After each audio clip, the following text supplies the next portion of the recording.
Hi Gemini, this is your December 26th through January 1st weekly tarot reading. I'll do 4 spreads this time. We'll have a spread on new love, a separate spread on love in an existing relationship or marriage. I'll do an X spread, and we'll see what you're not expecting to happen this week. Please like, share, and subscribe to support this channel. Before we begin, Gemini, I'd like to wish you a very, very happy new year. I hope you will have a joyful, very happy, very loving, and very successful 2023.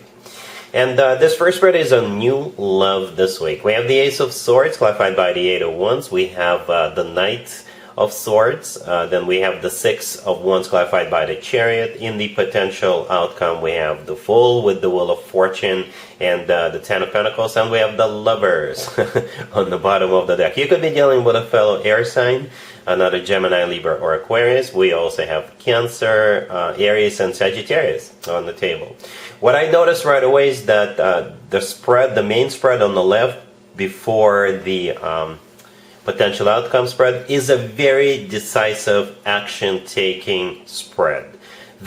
All those cards, all those 5 cards just scream action-taking, moving forward. They're talking about somebody being very, very decisive. And together, all those 5 cards, it's just perhaps this is going to be even a little bit overwhelming for you. Because somebody is not taking no for an answer here, for sure.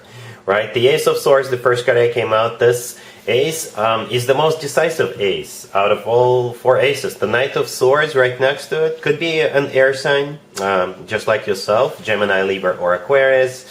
But you see how the Knight of Swords is holding up a sword? And that's exactly the sword we see in the Ace of Swords. So decision-making is no longer an issue. This person has made up their mind. They're coming towards you. The Knight of Swords is the fastest knight out of all 4 knights. The Ace of Swords, they're not going to be fooling or playing around or beating around the bush. They'll just tell you straight up they want you, and that's it. Not in a cocky or arrogant way. I think you had this person at hello, pretty much. Right? And that's why they're not even thinking twice. Right? The Eight of Wands, clarifying the Ace of Swords, is a card of communication. It's also a card of travel. If this person is at a distance from you, it's not going to be a problem. They will come see you. They'll pay you a visit.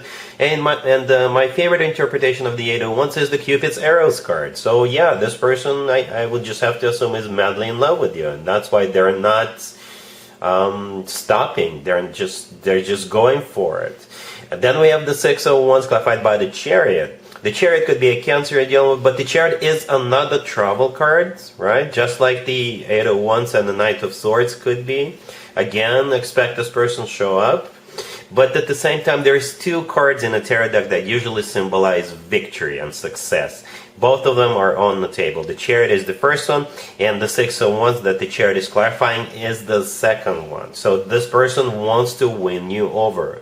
That's their plan. That's their sole purpose this week, to win you over. And perhaps they see you as the lover of their life. That's why they're not stopping. Speaking of the lover of your life, the Lovers on the bottom of the deck, that is your major arcana card, Gemini. Unless you're dealing with another Gemini, by the way.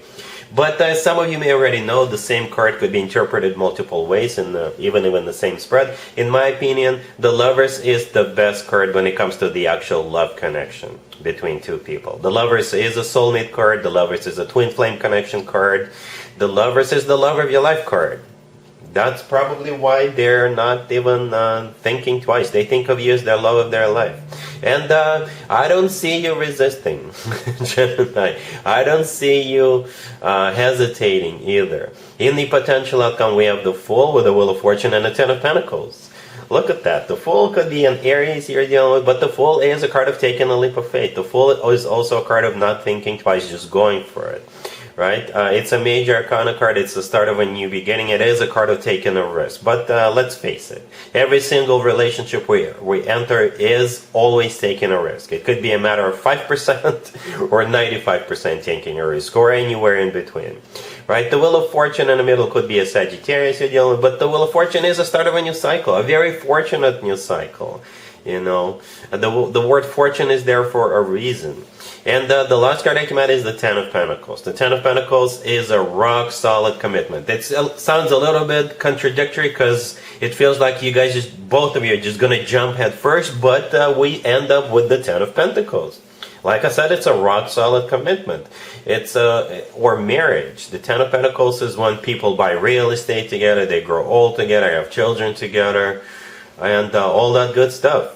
Yeah, what an end of the year. You're starting the new year with a bang, Gemini. You are. Perhaps this is just, I don't know. But very decisive individual coming your way. And I think you're going to appreciate that this person is not one of those people who say, oh, let's just play it by ear and see what happens. No. No. This person says, yeah, let's do it. And here, perhaps they've got money in the bank. They're very well established themselves.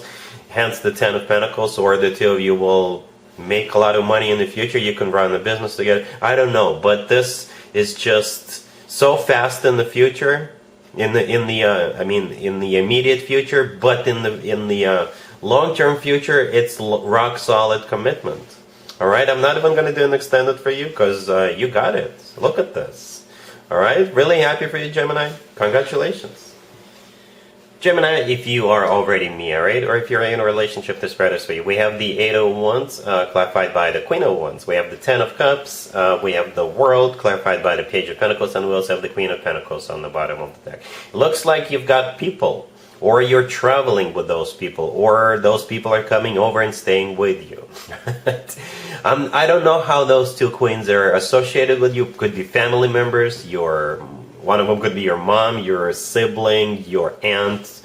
Perhaps it's a bunch of people getting together, a bunch of families getting together, or a bunch of families traveling together. Something among those lines, right? There's two travel cards on the table. The Eight of Wands and the World. The Eight of Wands is a card of travel, right? And the World could be someplace remote. But the World could also be a card of an ending, a happy end. In this case, it could be all of you are getting together and celebrating New Year. Right, the Ten of Cups in the middle is a family card. It's also a card of a celebration. It's the happily ever after card. The Page of Pentacles clarifying the World. It could be you guys are, having like a potluck party for the New Year's or what have you. The Page of Pentacles, it could be people paying for that trip to come see, or you could be paying for the travel expenses, something among those lines. I do see a big group of people getting together or traveling together or something among those lines. But it looks like a lot of fun. The Ten of Cups is the happily ever after card. All right, cool.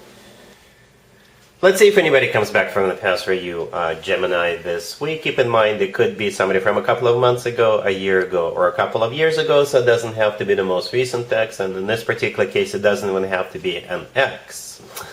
We have the Two of Cups, clarified by the Six of Cups. We have the King of Wands, clarified by the Nine of Cups. We have the Fool, clarified by the Queen of Swords. And we also have the Ace of Wands on the bottom of the deck. So yeah, I think this is either a reconciliation. You guys are going to give it another shot. Or if this is not an ex, it could be somebody coming back from the past. You may run into this person if you're going out this week. And you guys will hit it off. Yep.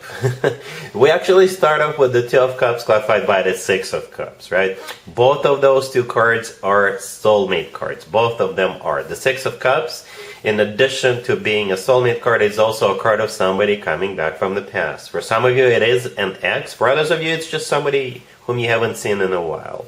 Right? And the person you haven't seen in a while is the King of Wands, the next card over. Could be a fire sign, Aries, Leo, Sagittarius, or somebody with a lot of fire in their chart. The Ace of Wands on the bottom of the deck belongs to that King of Wands. You see how the King of Wands is holding up a wand? That's exactly the one we see in the Ace of Wands. So yes, this person really wants to get the show back on the road with you, or if the two of you run into each other during this week and you haven't seen each other in a while, somebody from your past, yeah, they're going to get all excited about it. Right? The Nine of Cups, clarifying the King of Wands, is a card of a wish come true. It's a card of personal satisfaction and fulfillment. The Nine of Cups often plays out as a card of an event, a party, a holiday party, what have you. Okay? But yeah, they will get so happy about the fact that the two of you are either running into each other or you're getting back together. And I think you're going to be on board as well. We have the Fool, clarified by the Queen of Swords. The Queen of Swords, that would be you, Gemini. The Fool could be Aries. If this King of Wands is an Aries, it makes total sense. But the Fool is a card of taking a leap of faith. If this is your ex, it's a card of a second chance. So everything, whatever happened between the two of you is water under the bridge. If this is somebody you haven't seen in a while, but you weren't in a relationship with them before, you're also gonna get all excited about this new beginning. All right, cool. Let's see what you're not expecting to happen, Gemini, this week. We have the High Priestess, clarified by the Queen of Cups. We have a whole bunch of people, right? And the Three of Cups right next to the deck. I think it's a party. I don't know if you are getting ready to go to a party or if you're throwing a party yourself, or, I think it's a bunch of people getting together and celebrating. All right, so perhaps you thought you were just going to spend the New Year's night at home, right in front of a TV or something like that. But I think there's people getting together and celebrating. You are either the King or the Queen of Swords here, by the way, right? But we also have the Queen of Cups, the King of Pentacles. But I think it's more than that. I think it's going to be a larger group of people.